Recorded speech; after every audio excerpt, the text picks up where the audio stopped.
Hi, I'm Sandrino Mangunay. There was a time na nung high school ako, when I looked at the mirror, I asked God, Lord, ba't po ang gwapo ko? Kasi nahihirapan ako. Ang daming nagkakagusto sa akin. As in, every time, kahit saan ako pumunta, basta ang daming nagkakagusto sa akin. Tapos, parang sobrang depressed na ako nun. That was the lowest part of my life talaga na sobrang down ako. Na thinking about that one na parang grabe.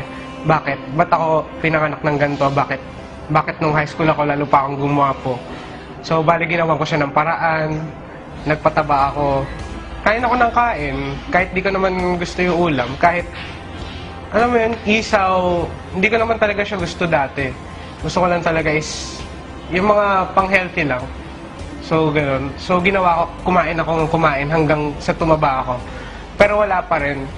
Gwapo pa rin ako nun. So, there was a time na na-engage ako sa Victory na nakasagot din ng mga tanong ko sa buhay kasi that's one of the biggest questions in my life. Bakit sobrang pogi ko talaga? I was engaged sa Victory Group, naging part ako, nag-one-to-one din ako. So, yun, parang in-open up ko yun sa leader ko na sabi ko, kuya, ang pangit ko, no?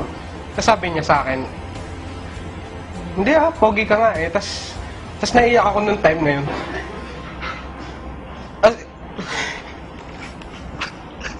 Ang hirap ng part na yun kasi nagtuloy pa rin ako kahit na ganun hanggang sa na-realize ko one time, sabi rin sa akin ng leader ko, what if ginagamit talaga ni Kadi ang kagwapuhan mo?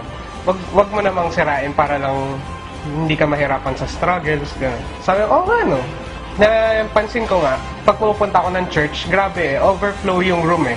As in, pagka alam nilang pupunta ako doon, kailangan yung mga ushers prepared na yung overflow room kasi marami nang pupunta doon. Kasi hindi ko alam eh, parang artista lang talaga ako tignan.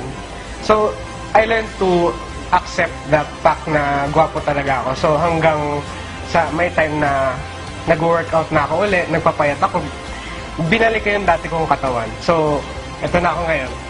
Pogi na uli. So, yun, na-realize ko na talaga. Saan ako dinedestiny ni God?